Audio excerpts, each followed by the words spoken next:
Hei og velkommen til podcast om mobbing, episode 2, kalt Metakontrakter. Mitt navn Torfinn Johansen. Jeg tenker at jeg snakker i hovedsak om barnegruppen fra 1. til 4. klasse, men jeg sier ikke at det ikke skjer i årene før og etter. For de som ikke kjent med hva metakontrakter Metakontrakter refererer til mellommenneskelige avtaler, engasjementer og forpliktelser som inngås mer eller mindre bevisst i relasjoner med andre. Vygotsky blant de som har skrevet om dette. Altså, i mange tilfeller snakker vi om usynlige kontrakter eller avtaler som bestemmer om at vi skal ha kontakt med hverandre eller ikke. Noen kaster bare blikk på hverandre og vet at de skal ha kontakt med hverandre. Andre kaster et blikk og vet at de skal være beste venner for evig og alltid. Mennesker forskjellige, og det må være helt greit. Thomas og Chess mente på 50-tallet at det fantes 3 typer temperamenter. Det finnes nyere og mer avanserte teorier, men jeg tror det naturlig at vi forenkler noe som kan bli veldig komplisert etter hvert. De 3 enkel, vanskelig og slow to warm up-temperamentet. Slow to warm up-temperamentet vil naturlig nok bruke mye tid til å nettopp varme opp. Det vanskelig for alle å inngå umiddelbare metakontrakter, da de i større grad ser an om det trygt å være venner. Så finnes det noen som ikke inngår metakontrakter i det store hele. De bare kjører på med sine ferdigheter i reneste love me og leave me-stil. Jeg finner alltid venner, tenker de. Det finnes selvsagt mange nyanser og grader av alt.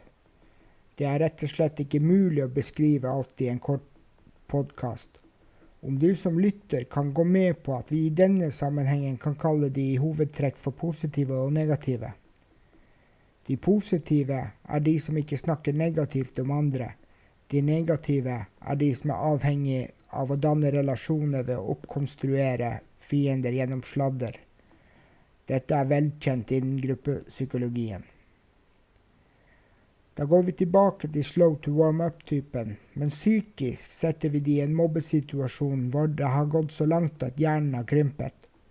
De har mistet gangsynet og overblikket. De har bare tunnelsynet igjen. De har ingen psykologiske støtdempingsmekanismer.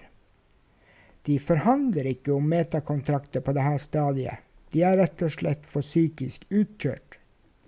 En positiv person, ny i klassen som alltid fleiper uskyldig på andres bekostning, ser at dette mobbeofferet trenger venner.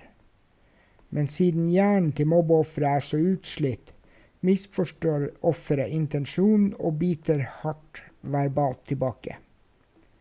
Mobbeoffere kan ofte være ensomme, og det ikke noen rundt som kan forklare at dette ikke var et forsøk på mobbing, men en samhandlingsstrategi som slo feil fordi du ikke var mottakelig akkurat nå. La oss gå over på den andre siden. Å bli definert som mobber når intensjonen var å bli venn, kan oppleves som et sjokk. Noe som kan skremme hvem som helst. En blir veldig satt ut og kan kontakte andre for å stille spørsmål ved egen opplevelse av denne responsen på et forsøk på å inngå vennskap. Hvem man treffer nå sentralt. Treffer de mobberne, kan de gå rett til angrep på mobbeofferet og slik sett skape en relasjon og bygge metakontrakt rundt mobbeofferet.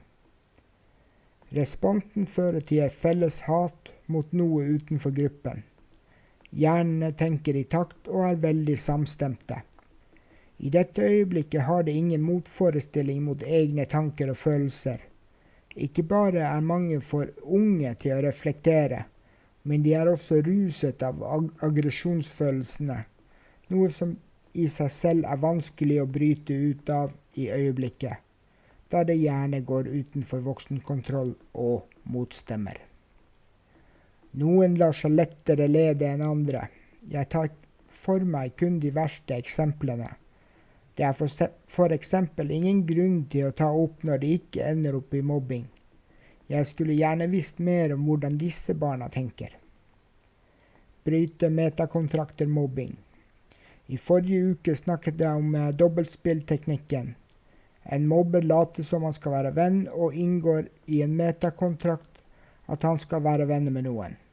Og bryter også metakontrakten for å utnytte sin kunnskap med de andre vennene. Det finnes en annen versjon av denne, og det er når de normale vennene er syke eller borte fra skolen, er kanskje det sosiale behovet veldig stort. Det finnes et uttrykk, i nøden spiser selv fanden fluer. Så med andre ord kan en si at det ikke begår overlagt dobbeltspill, men at det bare skjer. De inngår metakontrakt om vennskap fordi behovet for å være sosialt er stort. De bryter senere uvitende metakontrakten når de går inn i gamle relasjoner igjen og kutter kontakten til de midlertidige vennene. Samtidig utnytter de ervervet kunnskap til å forsterke metakontraktene til gruppen ved å konsentrere seg om en felles fiende. Handlingen er ikke planlagt og overlagt, men uoverlagt. Men det bare skjer fordi faste samhandlingsmønster slår inn ved hjelp av gruppens behov for gjenkjennelige mønstre i hvordan vi kommuniserer med hverandre. Vi kan kalle det sosial inntoning. Vi retter hjernebølgene mot hverandre slik at deres felles hjerte banker i takt, og at hjernebølgene surfer på samme bølge. Vi føler sosial tilhørighet takket være en felles fiende. Når de nasjonale undersøkelsene viser at 8 av 10 barn sier at de har det bra på skolen, betyr det sannsynligvis at uten de 2 av 10 ville tallet vært lavere. Språkmobbing. I disse tider med mange nye landsmenn vil det forekomme språkmobbing. Vi har tatt inn mennesker fra hele verden, og noen er flinke til å lære språk, andre greier det ikke i hele tatt. Vi mennesker er forskjellig skrudd sammen. Jeg mener at språkmobbing kan starte ved at den danner en metakontrakt i et hjelpeperspektiv. En er eksperten, den andre trenger hjelp. Når den ene ønsker å reforhandle kontrakten, ønsker for eksempel ikke så mye hjelp med språket, eller ønsker en pause, da kan hjelperen finne på å si «ja, men du trenger jo mer hjelp». Altså indirekte sier hjelpen nei til å reforhandle metakontrakten. Da går hjelperen over til master-slave-relasjonen. Når slave ønsker å reforhandle kontrakten, kanskje fordi personen trenger en pause, og master indirekte sier nei, er ikke master lydhør eller sensitiv nok. Hva som skjer er at lyd og kanskje samme tonefall hver gang kan ende opp som en irriterende betinging og drive en fra vettet. Så selv om intensjonen er god, men når det ikke er mulig å reforhandle kontrakten, dannes det i noen tilfeller negative samhandlingsstrategier. Ikke alle barn er like gode til å forklare hva som er ens behov på detaljnivå. Veilederbarna er gjerne ikke gamle nok til å forstå automatisk. Selv om relasjonen i utgangspunktet var god mellom disse to, er forståelsen av at det eksisterer språkvinduer for når den er mottakelig for utvikling av språk, og vegger når en ikke er interessert i språkutvikling. Denne formen for språkkonflikt kan være enkel å stanse om den oppdages. Barn kan læres til å bruke strategier.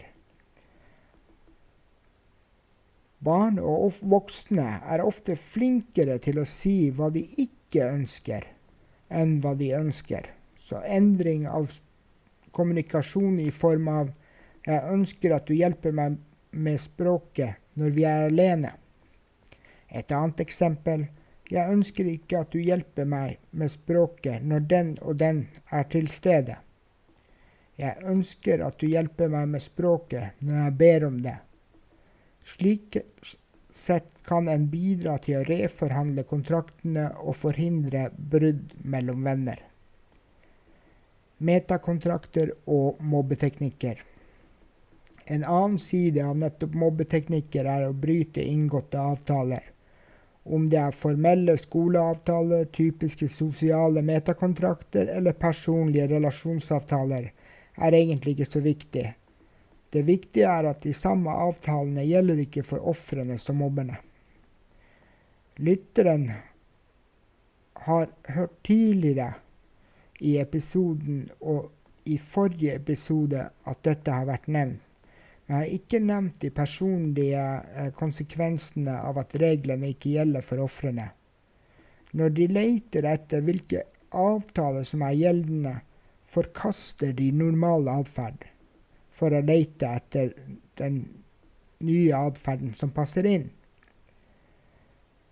Hvilken atferd er det som gjelder for at de skal anerkjennes som en del av gruppen? Dette føres til forvirring og merkelig atferd.